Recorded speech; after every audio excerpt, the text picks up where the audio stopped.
I'm Dr. Russel Libby, and I welcome you to the world of medicine. You know, the eye is the window to the mind. It's a great metaphor. It really conjures up some beautiful images. But in fact, it is anatomy as we know it. The eye is really the only part of our central nervous system, our brain, that is external to our skull. It's a very important organ. We know that in conventional thinking, the eye is like a camera. It's going to do something like take those visual images and focus them on part of our eye that will then transmit that image to our brain. Well, conventional wisdom would say that at that point, the brain takes over, takes that image, and does what it wants with it. But in fact, there is a school of optometry, a specialty in care of the eyes, called developmental or behavioral optometry. And this collection of very learned clinicians believe that the eye actually can transmit a lot of information that is utilized by the mind in the way we think, the way we process information, receive, even put out information, the way we use our body, the way we measure ourselves in space. We know there are things that can be done with optics to help us see, but there are other ways of treating the eye that may affect the way we behave, the way we think, and the way we learn. We have a developmental optometrist with us today, Kavita Malhotra. She is a doctor of optometry. She's here in Northern Virginia. And we've got a nice group in our audience of her patients. And she primarily focuses on the younger set, although she treats a lot of adults as well. As you know on the show, we learn about what people experience through their own experiences, and Dr. Malhotra is going to help us figure out what it all means so that we can learn about things that we can do for our kids, for our own eyes, and for the eyes of people we care about, and even those we don't maybe, so that we can at least keep ourselves healthy as those years go by. So I'm going to start. I'm going to pick out the one that, well, maybe looks like she's ready to talk. And I'm going to ask you, are you currently in vision therapy? No, but I had years in vision therapy. Years in vision therapy. Mm-hmm. You remember when you started? Yes. And you remember what it was all about? How old were you when you started vision therapy? How old was I? I think you were 10. 10. About 10. 10. Okay. And how old are you now? 14. 14. So you spent some time working on it. Mm-hmm. So at 10, you probably had a pretty good sense of what was going on with your eyes, and you probably experienced some frustration. Tell us a little bit about how your eyes worked for you through those years, or what those issues were that you were finding that may have been a little bit difficult for you. When we were assigned books in class to read, I'd read like a line on the page, and then I'd skip like 3 lines and start reading the next line, and I'm like, what's going on? And it took me a long time to figure out actually what's going on in the book, so I'd have to reread pages, and it was confusing. So that affected your reading as well as your comprehension, so learning was pretty impacted that way. You seem pretty bright. Yeah, but yeah, it was. So you were able to sort of catch a lot of things that people talked about. Right. And you didn't have to depend on your reading. Right, some. So you got away with that for a while. Yeah, and then I was like, oh, this isn't working anymore. It's not working anymore, yeah. No. As we live in this world, it seems to become more and more important. Yeah. Follow things that way. And homework, I guess, was frustrating. Yes, it was difficult. It took a long time, and like I started getting headaches from it. Yeah. Yeah. And I bet homework was more frustrating for you. Pretty much so, yes. Your mom. So when she would try to do her homework and you would try to help or at least oversee what was going on? Well, sort of by the end of the day, she was exhausted. Yeah. You know, before she even came home from school, she would be exhausted. So then she would, rest. She would come home with a headache. She would rest for a while before she started her homework, and then she would work for a while and, just be exhausted again. So we knew something was going on. We just weren't clear what it was. Okay, so you had headaches. You had a hard time keeping your eye on the line you were reading. You understood what you read. Most of it. Sometimes, I had to reread pages a lot, which was annoying. So that took a long time, too. Anything else you remember? Reading off the board and like copying down notes was difficult too, because I'd forget what was on the board, and then I was like, no, I can't really see the board. Is that what it really says? So I'd have to copy off someone beside me. So, do you wear glasses? No, I don't. Did you ever need glasses? No. No. That's great. Yeah, it's nice. So, do you know what they called your problem? What was it called again? I can't remember. Well, I think we have the pro here who might be able to give us some insight. She had difficulty with keeping her eyes lined up, so when she was tracking, and that's called an oculomotor deficit. Basically what it means is that when you're trying to follow a line of print and then go to the next line, you have difficulty making your eyes move along. Right. And when she's trying to get her eyes lined up so that it's clear and single, it was difficult for her to do, and that it would cause her to fatigue. And that's why she had the headaches and the eye strain, and she was very tired. It's a lot more work than it would be for someone who didn't have that difficulty. So, she had pretty much a singular problem with her eyes? She actually had a couple different things going on. She had a tracking deficit, she had eye teaming. She also had an accommodative or focusing deficit in that it took her a long time to get things clear and be able to change the distance where she was focusing. So when we're looking at a book, we're looking up close, and then when you're looking at the board, you have to look far and relax your focusing system. Right. And it was hard for her system to do that. And so things would be blurry and then get clear. And when she shifted down to look at her book, it would be blurry and then get clear. And it takes more time than it would if you didn't have that problem. So the class may be on to something else, and you're still trying to figure out what was going on or what the teacher wrote before. Okay. So I can imagine that's pretty frustrating. And we're going to talk more about some of those terms in just a minute. We had teaming, eye teaming. That's a big term. And has anybody else here had problems with eye teaming or using your eyes together to see? Oh, you did, of course. And you do too, right? Well, tell me a little bit about that. I know you're here and Mommy's here too. Mm-hmm. Yeah. So do you remember when you had a problem trying to use both eyes together? Do you remember doing exercises or things to try to make it better? Yeah, you remember that? You remember going to VT. Yep. I don't think she remembers when her problem first began because she was just about 2.5 when she woke up one morning with her eyes turned in. Okay. So she had never had that prior to that time? No. And we did some patching and some other things, and none of that really worked. And we had her in glasses, and we couldn't get her eyes lined up. And some days they looked good, and other days they would be turning in, and it was hard for her to. She couldn't control whether they were turning in or not. And vision therapy was ultimately what got them straightened out through a long course of different exercises. And they work pretty well right now. Mm-hmm. Yeah. You need your glasses to do things far away or up close? Or both? Both. So you have what they call bifocal, so you can see from above. That's pretty good. Exactly. You know what you need. And we had one other who had been talking about or indicated that you had some problem using your eyes together. Yeah, like one of the things I remember like hugely that was such a problem was like PE, like playing sports and having, like to catch balls and throw things and, things like I just couldn't do it. Like, and like I remember for a long time I just thought I was just like dumb or just like uncoordinated, Yeah, exactly. Right. Yeah, exactly. But now I know that I couldn't bring them together and like focus my eyes and really be able to tell where things were coming from. And I did a lot of exercises in vision therapy with that. I remember we spent long times on that, and that it really helped. Now I'm not good at it, but I'm better. You're better. Yeah. At least you're not embarrassed. Yeah. Right. Yeah. That's good. And now it's just nice also to just like know what it is and know I'm not just like dumb, but like there's actually a problem there that we can fix it. That's good to know. And it's helped, yeah. Yeah, it's and helped a lot. I think that's great.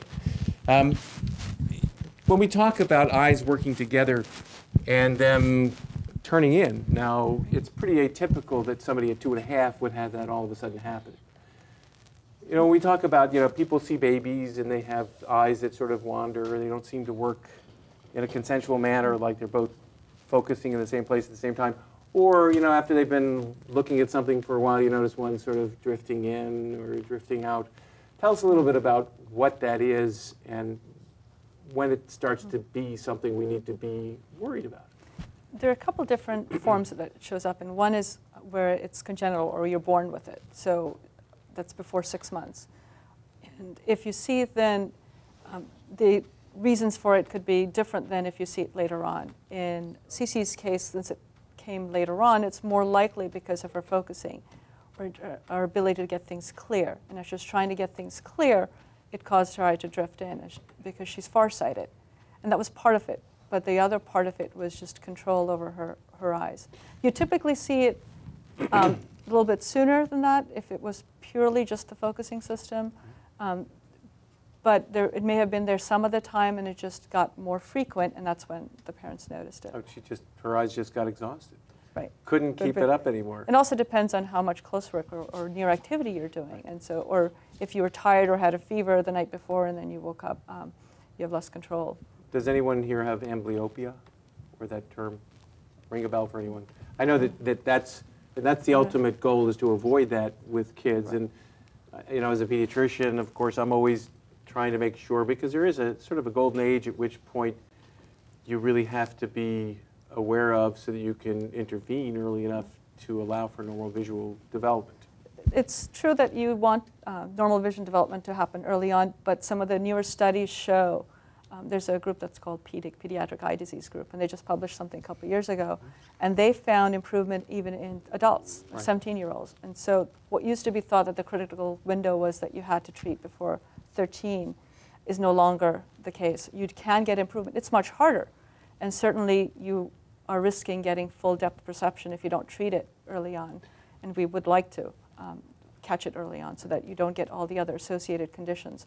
But if you are an adult who has amblyopia, it's certainly something you should pursue in terms of looking at possible treatment, because it is possible to get improvement. So as you were saying, it was not being able to see a ball in the depth perception involved. And that's what you're talking about then with right. with both eyes working. Right. That's what gives you that depth perception. So if people have a hard time if people have a hard time lining up their eyes at a particular object, yes. then the brain's getting two different information. Either the brain's shutting down the information from one eye, so then you're not able to judge distance as well because you're only using information from either right or left side. Or if it's misaligned, then the object can be blurry or double. And then you have confusion because you don't know which one to go with. So that's primarily because all the sharpness comes into one area, and if it's not in the same area on both eyes at the same time, one's going to say, I'm going to see what's going on here. Right. And the other one will just have to deal with a less distinct image. And does that affect your eyesight in the long run if it's not attended to or addressed? I mean, can it permanently change your ability to ever see 20/20 or whatever that might be? If you have just double vision and the brain shutting down one eye, but it's not there all the time, then you are not likely to get amblyopia. You have amblyopia when you have one eye that's drifting consistently, so okay. you have what's called strabismus, or an eye either drifting in or out. Right. Or if you have a difference in prescription between the two eyes. And that's what Harper has, where one eye is nearsighted and the other is farsighted. Right. She was lucky in that it was only mild amblyopia, and we were able to fix it pretty easily. So when kids have a hard time catching a ball, is that, or putting the, let's say, peg puzzle pieces into those forms, is there a point where by the age of 2, let's say, they should have some rudimentary skill for that you might worry about, even if you don't see the eyes crossing? You should have it looked at. There's certainly, if you're, let's say, feeding your child at the high chair and you have food at the table and they're trying to use a fork and they keep missing, or they're trying to use a spoon and trying to pick things up and they keep missing it, or they're picking up raisins and they're having difficulty reaching for it, or stacking toys, and you notice that they're always having difficulty putting them, the first time around they always have to recalibrate or remove where they're going to put it and then get it, then that's an indication that you should certainly get it looked at. Okay. And you've been through vision therapy. Yeah. Are you doing it now?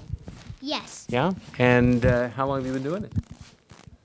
Not that long. No. And what were the reasons you started it? Somebody told you what was wrong, right? Well, actually, I had both of the ones that you were talking about. Oh, really? So you had a hard time teaming your eyes and seeing well, yes? Yes. And then what else? I mean, did it affect school or your, things that you did on a day-to-day basis? Mostly just reading. Mostly just reading. Yes. Do you like to read? Yes. It didn't affect your game playing, did it? Computer games? Well, not that I can think of right now. Yeah, you probably wouldn't ever have accepted that as an excuse, huh? So it affected your reading, and what grade are you in now? I'm in third. Third grade. So you're learning to read pretty well at this point. You're reading some chapter books, too? Yeah. Yeah. And that's when it started to bother you, when you had to read lines that were close together? Yeah. But Mom has some things to add to this. She has a better perspective. Actually, the reason why we got involved in vision therapy is because, actually, he's my third one with Dr. Malotra. My oldest, who's 17, was the first. She couldn't come tonight. And then Joshua here, and now Sean. Hey, Josh. And they all suffered with this, and they were very late learning to read. And he actually just got reading a couple of months ago. Oh, is that right? So he's acting very like he's an delayed. old hat. Yeah, Right. he does love it. He's been wanting to read. He's been so frustrated. He's been wanting to read, but he did not have the stamina to even go a line. And to blend, he couldn't hold, he couldn't focus enough to blend. Even 3-letter words were a real strain. And he would just get exhausted after a few minutes of trying to read. And this just changed a couple months ago. I mean, it's miraculous. So do you wear glasses, or is this just from you learning how to look at the lines when you read them? I definitely don't wear glasses. No, okay. Well, that's good. At least we know that's for sure. Do you have a problem with your eyes, Ethel? No, Did you ever have a problem with reading? No, I learned to read when I was 4, before I even went to school. Oh, no, is that right? but my husband, he doesn't wear glasses either, and he's got good vision. But he didn't learn to read till he was 8. So I don't know if it must be genetic in some way, since 4 out of 5 children are suffering from this in my I family. would say you have a pretty good case for saying it's genetic or Yeah. hereditary in some way or another. Yeah, And they're all similar kinds of problems. yeah. Now, was he ever pegged as learning disabled or? I Having a don't know hard time. because we homeschool. Yeah. So I don't know. I do have my older children were. Yeah. So, but then I took them out of school, and we've Was that been part of the homeschooling. reason? Well, it was in a way, because I didn't want them to get labeled, and I wanted them to sort of bloom in their own time, and I didn't want the pressure. And I'd seen it happen to my nieces and nephews who had struggled with the same thing. So it is genetic, because my nieces. Sure would seem that way. Yeah, and so I thought, I'm just going to bring them home and see how we do at home, and then it turned out to be fine. So, but the vision therapy has been a godsend, because it really, he was so, all my kids are so frustrated wanting to read. Their friends all read, and we'd sit there and work over our phonics, and it wasn't like they didn't know their phonics. They knew their rules and such. They simply couldn't do the physical act of reading. Right. So the physical act of reading, and of course, then once again, you get the homework, and it's even more frustrating, because then the product, the output, and ultimately the grades start to suffer significantly. And things like handwriting even are affected. Like they couldn't learn to handwrite very well. That was a struggle. So yeah, and copying things, not having confidence in drawing. Right. It affects a lot more. It's a much subtler thing. It affects a wider variety of things than you would think. Okay, Dr. Malhotra, tell us a little bit about what we're talking about here. Obviously, we heard that it's some of the same, the convergence and. Again, he had difficulty lining his eyes, and when he was looking at something up close, he was actually seeing double, all the way up until about 8 inches away from him. And so if you're holding a book and you're seeing double, it's very confusing. And it takes a lot of effort to try and keep your eyes lined up. And so it's exhausting. You can get a headache, eye strain, and if you get frustrated, you don't want to stick with the task. And it's way too hard, and so you just give up. As soon as we were able to get his eyes lined up and maintain clarity and build up his focusing system, he started picking up reading. And he came in one day and he's like, I read comic book. And it was just such a thrill. Calvin and Hobbes. Yeah. So is it like an aha kind of thing, where all of a sudden he had the physical capability, never understood how to channel it and to make it work? For him, it was. It really, things clicked. I could see it as a more gradual process, but when he got to a certain level where he could maintain it for long enough to look at a book and decode that line and then move on to the next line, for him it was an aha moment, like I could get it and read it. And I could see it building to that point while we were doing the therapy. How might a parent see their child looking at the world in a way that might give them a clue that that's going on? Because you're telling me that basically doing a Snellen test, the regular old eye test, would never have revealed that. Right. The Snellen test is designed for 20 feet away, Right. and you're not reading at 20 feet. And Right. it also is only looking to see how clear it is. Right. What we're looking at in the testing that I do is to see how well you can aim your eyes and line them up. How clear can you get the image? Can you maintain clarity? Can you shift focus from up close to far away and back? Can you do that repeatedly, or do you fatigue? Can you track a line of print and then go on to the next? And all these are compared to other kids their age, so Right. they're all normed Sure. for. And then also we're looking at prescription-wise and health-wise to make sure everything's healthy, because that's first the foundation. So that I would do anyway, and then look for the other testing. So you got to make sure that lens is working so the camera can focus Right. what information needs to be clearly back there. And it's how you sustain that focus. It's really important. So if you were watching your children, are there any kind of, when they're looking at television, do they tilt? Do they do things to change the way they see things so that they can maintain that? When you're looking at your child doing work, if you see them slouched over, if you see them covering one eye when they're doing work, or if you see them tilting their body so that when they're looking at the print, they're very close, those are signs that it could be a problem. If you see them skipping lines or words when they read, or having to reread, or when they're copying from the board, you see that half the homework is missing, or some words are there and others aren't fully there, then it's an indication that you should look at it a little bit more. So sometimes when they say that they couldn't get the assignment done or they didn't know what to bring home, there's a real reason for that. It's not just being forgetful Could be. necessarily. I know when, or is it? When I was a kid, my father always used to try to get me to read out loud. And that wasn't because he expected one day I'd be doing shows on television. He wanted me to be articulate. But I wonder if is that a good thing for parents to do with their kids when they read with them, so that they can track and see how they're doing in terms of reading one line to the next? That's a great way to not just communicate with the child and bond with them, but also to figure out what else is going on. So if the child complains that the words are moving on the page, or if you see them mixing up words like was and saw, so they're confusing words that look similar, or if they're reading words and they're substituting B for G, or when they're writing, they do that. And those are all indications that you can possibly be a problem. That doesn't mean that there is, but certainly it should be looked at. Right. If you see when they're reading and they're getting a headache, or they're complaining that the print's getting blurry, or when they look up, the VCR clock looks blurry, then that's a sign that something could be Something's wrong.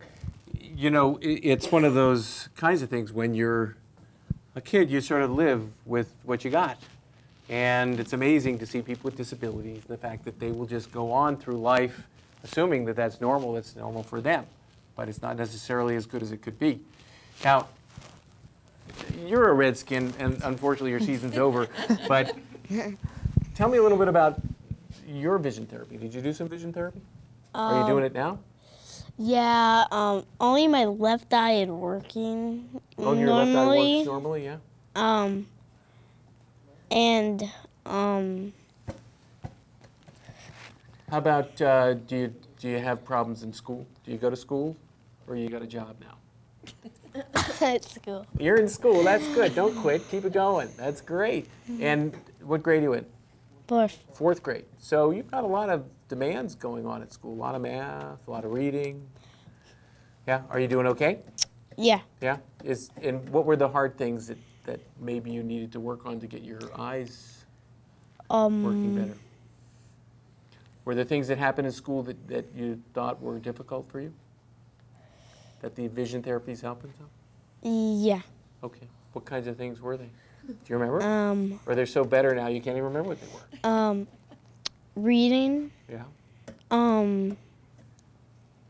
Did you have a hard time seeing the words or staying on the page and knowing what you're reading? So that was hard. How about you? Pardon me? I was just going to say, Jamie had a lot of trouble refocusing from distance to close.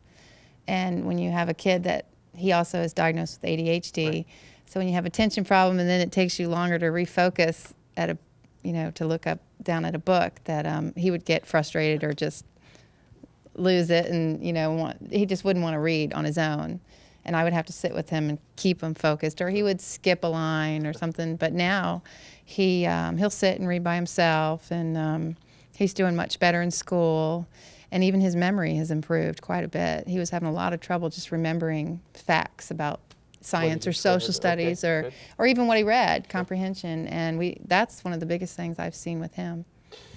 So we're hearing some interesting things. I know the one thing that you were talking about before is something people might think of as dyslexia, Right. where you're having, what people sometimes think of, it's only letter reversals, but it's a real dysfunction in your ability to read the written word, basically. And I mean, there are lots of different descriptions as to what that means, whether it's the visual, the integrative, or whether it's the sound or the sight of the word, whatever that might be. But so you have a learning disability, very clearly, as that is considered. You have someone who is pretty active. He's got more to say. Is that what you want to say something? What? Did you want to say something else? No? Okay.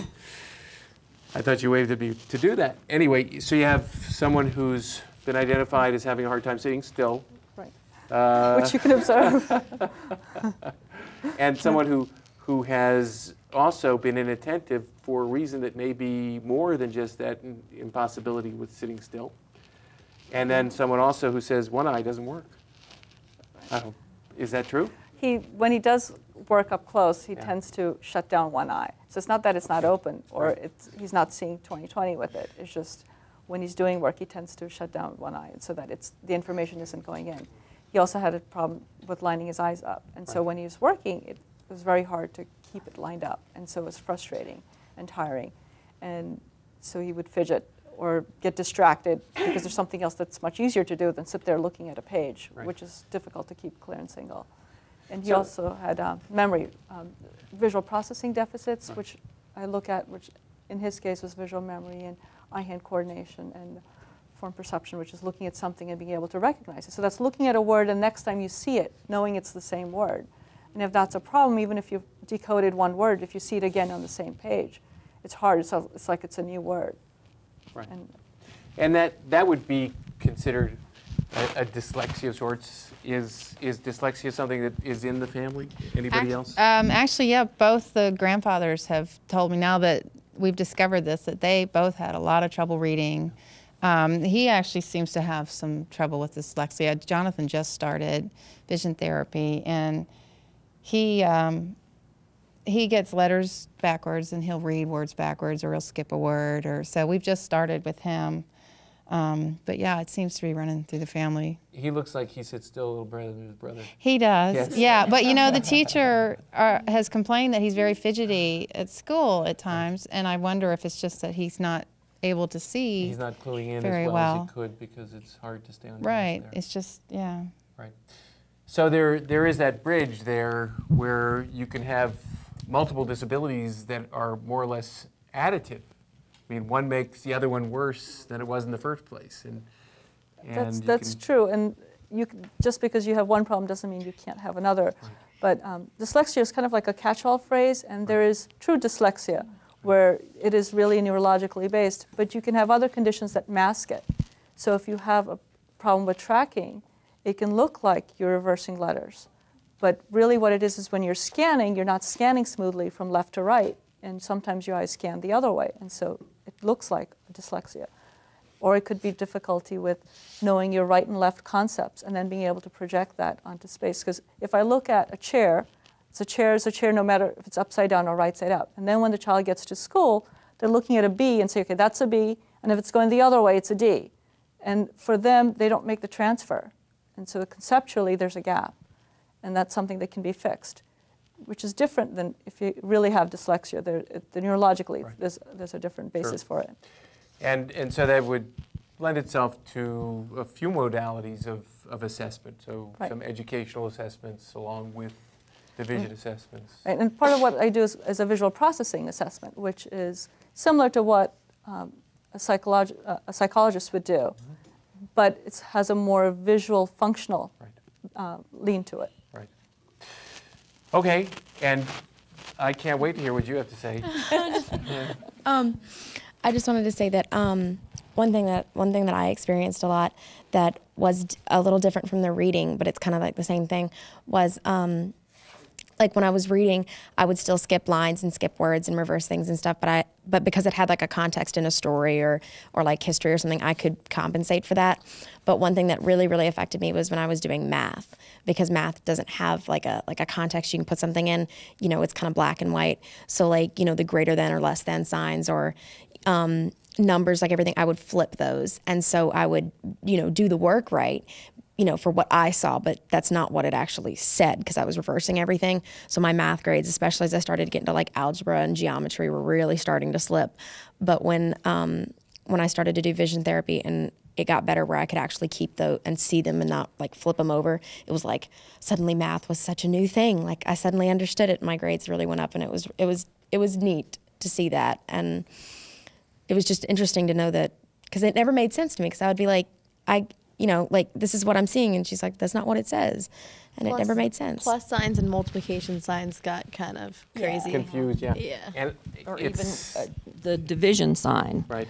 You know, so a lot of people think that it really will only affect your reading skills, but it actually really affects your math skills also, because you're looking at a problem differently than what it is. And I could never like get numbers or anything. Like I just turned 16 and I still don't know my multiplication tables. Like I'm still struggling with that. Okay, well, Calculators. we'll cut that out of the show so that your friends see it. Okay, no. No, my friends know. Well, that's great. It is an interesting phenomenon then that it's not just from the visual perception of what the word is, but actually the symbols that you're looking at too. Tell me about technology. Technology seems to have taken over our lives. There was a time when, when I was growing up, I spent at least 4 or 5 hours outside, and it was when it was dark and I was running home, scared that something was going to come out in the dark and get me. But kids are rarely out unsupervised at any time, and they're mostly inside. And now, between television, which only had a few kids programs that I would even bother watching back then, now it's all day and all night. You have computer games. You're sitting in front of a screen. You're following little objects, little numbers, little letters, or whatever it might be. I mean, our world has really changed, and the use of our eyes has really evolved. And I'm not sure if, let's say, evolutionarily, we're there. If you look at evolution, our body is not designed to look at a computer screen for 8 hours a day. It's designed to look at something and then look far, designed for hunter-gatherers. And when you're looking at a screen up close or playing your little Game Boy or handheld gaming system, you have to focus and get things clear and keep it clear for a long time. And even on the computer screen, even though it's a little bit further away, it's still having to maintain it at one distance for a long time. And that can cause fatigue and eye strain. Things can go double. You can have a hard time when you're trying to read something and you might be skipping lines and words. It'll take longer. So if you're trying to process this report that you have to finish and it's causing a headache and eye strain, then it's going to take you longer than if you were able to do it more comfortably. You also have people who then want to, let's say, read a newspaper and find that they're falling asleep when they're trying to read the newspaper at the end of the day or read a book because their system is so fatigued that within a couple minutes they're just so tired that they basically fall asleep. It's a constant challenge, and I know for myself, I end up looking at screens all day long, and when I do have the opportunity for recreation, as you say, it's like my body says, you don't really need to do this. I'm going to sleep. And it's really hard to stay focused and to keep going. I guess we haven't heard much from you, and you've been quiet here. Do you do vision therapy? Yeah. Yeah? And when did you start doing that? Do you remember?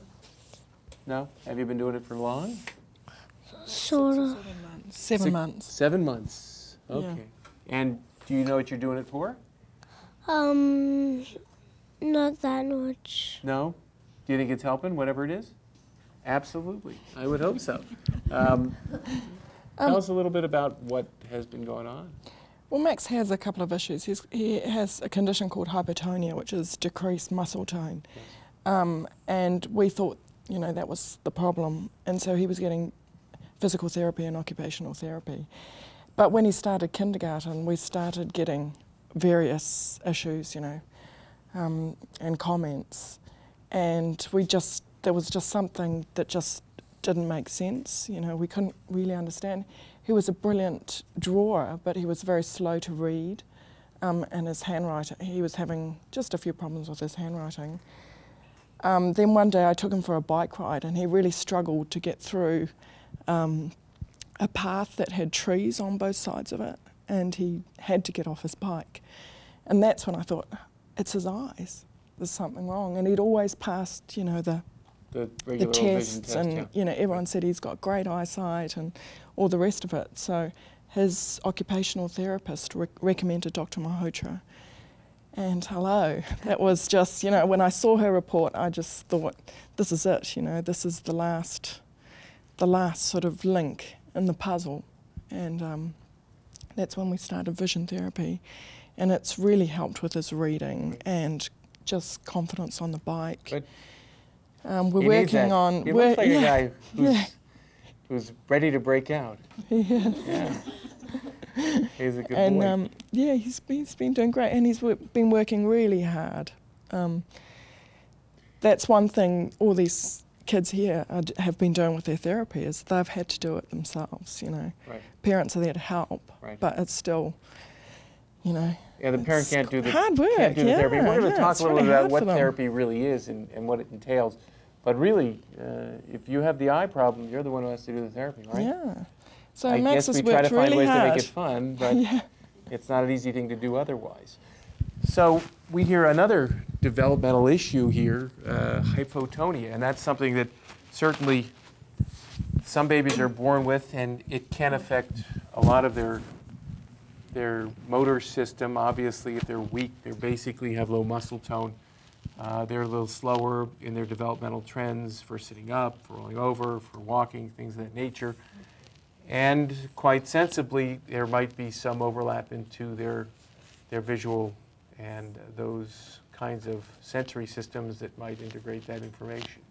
The deficits are the motor deficits that they have with large muscles transfer over to small muscles also, which is the muscles in the eye. So when he was having trouble, it was just maintaining his eyes being lined up and being able to track. So he had a lot of difficulty going from one line to the next. And when he was keeping his eyes lined up for near, he saw double up to about 18 inches. And so if you're reading a book and you're trying to process that information and it's not clear and the image is shifting over as you're doing it, then it makes it very difficult to stay on task. So, and also if you're riding a bike, you need to be able to judge distance and judge depth. But if your eyes aren't lined up, it's hard to judge where you are in space. Right. And so riding a bike is much harder than even just... And we know that a lot of times there are some medical conditions that may underlie some of that, and certainly you need to check those things out as well. It sounds like you need a pretty complete assessment, and that the eyes can be part of it. Tell us a little bit about some of the things that you do to assess eyes. I know you have a bunch of tools here that look pretty interesting. One of the first tests that I do is looking at depth perception. Right. And there's polarized lenses. And so when you're looking at it, it tells you if the person's using both eyes together or if they're only using one eye. I can demonstrate on Cece, if you'd come up. Cece's great. Great. So turn around. You can sit right here, or you can stand there. Why don't you sit there? I'll put these on. Put these on you, on top of your glasses. And you. There you go. You look pretty cool. So here what she's doing is looking at a picture where if your eyes are lined up exactly using the central part of your vision, then she'll see an image. But if she's only using one eye and not the other, she's not going to be able to see it. So do you see a shape in here? What shape do you see? Circle. And what about in here? Star. And there are two different levels. And this is a little different than some of the other depth perception tests, like the fly that some people are familiar with. And the fly, still, you can get some of it if you're only using one eye. But this one, you have to be using both eyes to get it. And that's the difference. here what you have some pictures, and on this, if you are only using one eye, you can still get some of that. And so that's the difference in terms of the testing that I did. So this is binocular vision. This Right. is making sure that you have both eyes looking And that you're getting lined depth up. perception. And it goes Right. down, and that normally, you can start where? Well, I know we started at my office at around age 3. right, and there are tests that you can do even for infants. And what I have them do is match a picture. I won't ask them solely, what is it? So I'll show them a picture of a couple of choices, and then, for example, here, so which one looks the same? So you can do this in a 1 or 2-year-old, depending on the child. Right. And then you also have another machine that actually will use some kind of light feedback that will then computerize a readout from that. Right, and what I can do is look to see how well the eyes are teamed up. Right. I'll take So what this. else? You have some other interesting Yeah. things there too. One of the other, I'll take those glasses, Cece. Okay. One of the other tests, which is very simple, and it's used to give a lot of information to see how well her eyes are lined up. Right. And that's called near point of convergence. So if you're looking at this, as I bring it up, tell me if it changes in any way. And I'm watching her eyes as I bring it up to see, and I observe whether or not she's lined up as she does it. And if I repeat it and I see that the eye drifts out, then that's a sign. For example, if I did this same test on one of the children who had convergence problem, I'd see one eye drifting out. So it would get tired and just So, not sustain. and then not be able to sustain. And if I repeated it, for example, with Max, the second time I did it, he saw double all the way up to here. And so that tells me that if you're reading for a while, it's hard for you to maintain alignment, and that it's fatiguing and tiring, and that could be one of the signs. And what I will then do is look to see, do you have the amplitude to maintain alignment? And what I use is a prism bar to measure, to see whether or not the patient's eyes are lined up. And I can, if you look at that, I don't know if you can get a shot of her eyes as she's doing this. Just swing over. Do it this way. That's good. Face me a little bit more. Right, go. Face. Look right at that target. Look at the picture right here. Okay, while you're looking at that, tell me if it changes in any way. And as I increase the prism, I'm watching her eyes to see if she can keep it 1. And when she doesn't, you'll see her eyes. See there, she had double. And then I'll reduce it to see where her eyes line up, and she can keep it 1 again. And it's simple. It's a little subtle, but it gives a lot of information. It tells me how well she can keep her eyes lined up. And so if the amplitude is less, it tells me that she's more likely to fatigue and not be able to maintain her eyes getting clear and single vision throughout the end, so that by the end of the day she'd be tired. So there's some Herculean people who could probably keep their eyes focused adequately for hours. And there's some who probably need to take breaks. Right, and that's part of what we recommend is what we call visual hygiene, so that when you're reading for 20 minutes, you take a 20-second break. So That's you look all you up. need. 20 seconds? That's all? That's not even enough time to go to the Well, to the it's easier to refrigerator. remember the Right. 20-20 rule. So most people know 20-20. Right. Ideally, you want to take a little bit longer. But so if you're reading and you get to the end of the page, look up, get something clear as far as you can, and then look back down to your page. If you're on the computer, every time you get to the end of the screen, you can just look up, get something clear. In fact, I have patients who work in cubicles, and I tell them, if you can't look up or look far, put a picture of something like a mountain scene, so that you get the idea of looking up and relaxing. The other thing you want to make sure is that you have good posture and good lighting when you're reading. So if there isn't enough light when you're reading, make sure you turn on the light so that, or sit in a different place. Reading in bed is not a good idea, because you're slouching, and as you're holding the material closer to you, you actually have to focus much more than you would need to if you held it a little bit further out. Now, here, you can go back. Do you think that reading in dim light does anything bad to your eyes? You have to focus more to get things clear. And so if you have problems maintaining clarity, especially as you get older, then you'll fatigue faster. And so you won't be able to enjoy your book for as long as if you had better lighting. Okay, it's an important point, because I think everybody as they age will develop some level of that eye fatigue and that difficulty and the strain between that and their difficulty to see small print as presbyopia, or that aging eyeball might not accommodate as well. But are there things people can do that can improve the function, that would allow them to sustain vision for near vision for longer periods of time? Do you do exercises or other kinds of treatments that help that sort of thing? You can, if you're talking about as you get older in your 40s and you have less of your focusing ability because the lens changes and things change structurally. Right. You can delay it a little bit, but some of the accommodative activities that we work on, but it's pretty much inevitable. Yeah, it's going to happen. It's one of the joys of living long enough. That's good. At least I know. At least you know it's real. It's not abnormal. You're okay. And when you develop that depends on nutrition, especially what you eat when you're young, and genetics. Right. And so it's there. What you can do is make sure that you have routine exams, so you get your eyes checked, make sure everything's healthy, and you have the appropriate prescription, so that if you need plus lenses for near, that you have the appropriate power, so that you're comfortable.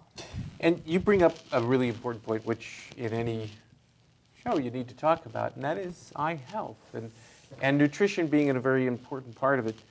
I'm going to ask one of our learned teenagers here, what important foods people should focus on eating to keep their eye health? I learned this yesterday. Carrots. Yeah, that's a good one. Right. I really did. Yeah. Rabbits must have great vision, huh? Yeah. Just like fruits and vegetables, I guess. Stuff I don't eat. Good. Right. Okay. You know. Well, you know, sometimes facing the music makes you dance, doesn't it? Right. You know, just probably just, you know, better nutrition, like not, probably just what you need to just be healthy in all aspects of life. Just, eating good foods, getting a wide variety. French fries. French fries, yeah. No, I'm just kidding, just kidding. Sweet potato fries. Oh, those are Right, okay. those are good. So, you know, obviously she hit on that in vegetables, but tell us a little bit about what good nutrition for your eyes can be. I know that there are issues when you're an infant that are very important, but as you grow and you get older, what are some of the foods people should focus on eating?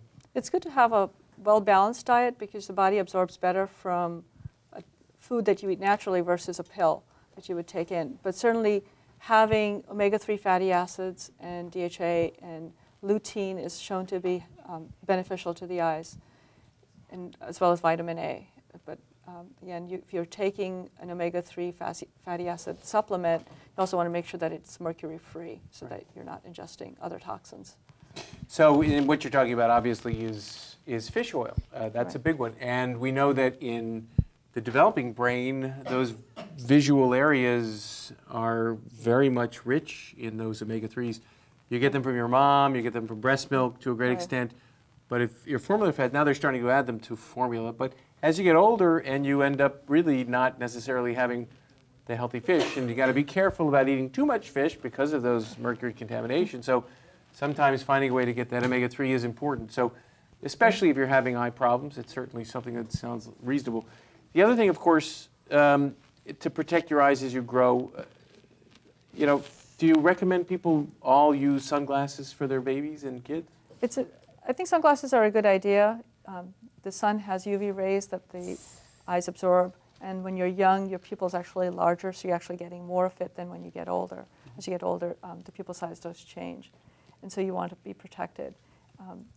You want to make sure the baby has a hat if they're not willing to put on the sunglasses, which often kids will just take and fling across the room. And yours, too. They get their hands on, I'm sure. But then having a hat with a wide brim would be useful. As you get older and you're outdoors, make sure that you have sunglasses on and that they have the UV coating on them. The UV protection. So that's important. And, of course, if you play sports, and you're playing some sports now, it doesn't sound like you've gotten that much into it, but certainly you have to wear the right kind of protective eyewear. A lot of people really don't pay much attention to it. You watch hockey players and they're not wearing anything over their face. It's a scary sort of thing. When you go about evaluating, as you showed us a few of the things that you do, you then will evolve into something where you do actually treat people. And tell us a little bit about how you approach the treatment. I mean, how can you look at them. They're so entertained. They're so enthralled. How do you keep your interest in the eye therapy? I mean, are there games? Are there fun things? Tell me how it works. Well, for one, it means you'll be able to read more. And So you're inspired. yeah, That's good. and Do you remember if there were any fun games? Or yeah, there are was fun it done for a games. while? Oh, It you wasn't haven't the done it for a while. most fun I had, but it was far from boring. It was far from boring. So there was a little challenge there, and you were up to the challenge. Yeah. Okay, well that's good to hear. And do you enjoy doing some of the treatments? Yeah, they're fun. Yeah. So you don't get too bored. You don't mind doing them. Yeah, no, not at all. Yeah. And do you do them at home too? Yes. Yes, of course.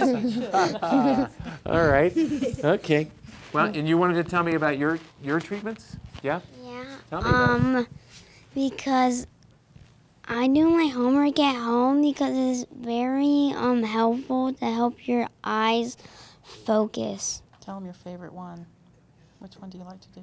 The bug on the string. Oh, you like the bug on the string. So you're doing your eye exercises at home, and there's some that are pretty much fun. Now, is this a pet bug that you've named? No, it's an eye therapy thing. Ah. It's a long string with Green and red. a green, red, and yellow bead. Okay. And you were anxious to tell me. Yeah. About all the fun you had doing your eye Yeah, therapy. like I really like looked forward to VT. Like it was really fun. Like there were always this new like exercise or something, and there would be these different levels sometimes. Like I remember I don't even know how to describe it, but it was kind of like a mini projector, and it would project these different films, and I'd have to pull them together. Like I remember there was like a clown, the clown, and we would have to like pull it together, and it was always funny because that thing, she's got it in her hand. Okay, there we go. And it was always something new, and like I remember she made it really fun, like having to see how much, like see if you could do better. And like every class, I would have to try to do better, and it was just fun, like kind of a competitive, kind of like competing against myself to break my own record. And So I see you're separating It's it fun. there. Yeah. So the idea is that as I Oh my separate it, gosh, you we have would to do bring that your for- eyes, you have to aim your eyes at the right spot Right. to make the image one. And so you either aiming them back here or aiming them up here. So if, let's say the patient was here. So either bring them closer in or bring them further away and keeping it lined up. And so that builds amplitude or ability and stamina to keep your eyes lined up. And then we work on flexibility also. So when people come to, okay, you got to tell me what you're thinking. Yeah, but you've been very patient. Thank you. I like the games. You like the games, yeah? Are they computer games, or are they just play games? Or? The game like where you like time yourself. So you like to be Like challenged too. the button. Is that what you're talking about?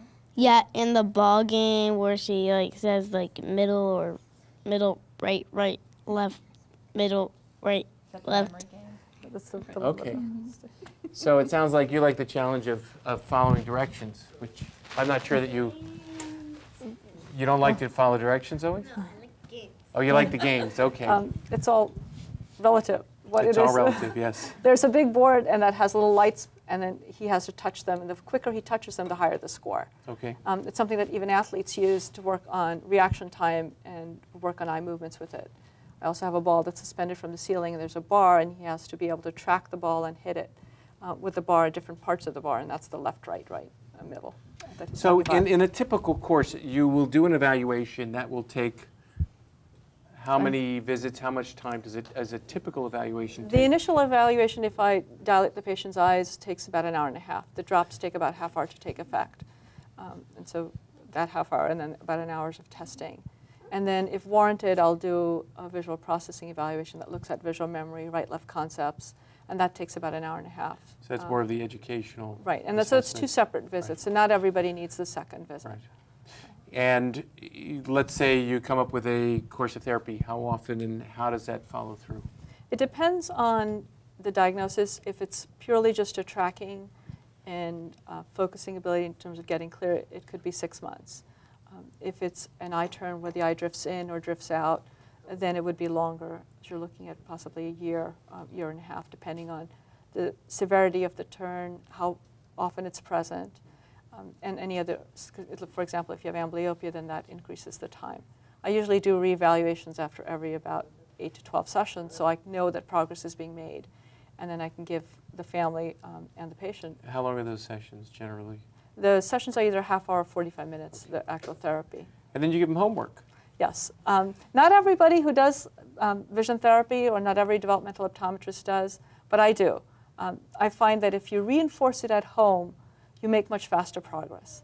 And my goal for my patients is to be as normal as you can be, as quickly as you can be, so you can function in everyday life without having something to hinder it. And so if it means 10 minutes out of your day to work on it, and I know that parents have a lot going on and kids have a lot going on, so you may not get it every day, but if I tell you 7 days or 5 days, you're more likely to do it 2 or 3 days. Right. So our goal is always 7 days. Right. And then if the children do it 7 days, they actually get a little prize. And if they do at least 4, we have a sticker chart system, and they get 3 stickers. And when the sticker chart fills up, they get a prize. And it keeps them motivated. You must have to get some pretty good prizes for teenage girls, I'll have to say. Oh, you missed the prizes, I see. Well, as you can see, it's, you've got a dedicated group of patients and parents, and it takes a lot of work, a lot of effort. There are a diverse group of disorders or problems that people have with their vision that may be amenable to evaluation and treatment with developmental optometrist. There are people who have a lot of issues with their learning, with their attention deficit disorder, and many of them truly may have some issues that do need to have their eyes evaluated for. So, Dr. Malhotra, thanks for being with us. Thanks for being a great audience. And I thank you for watching. And of course, until the next time, I'm Dr. Russel Libby, looking out for your health.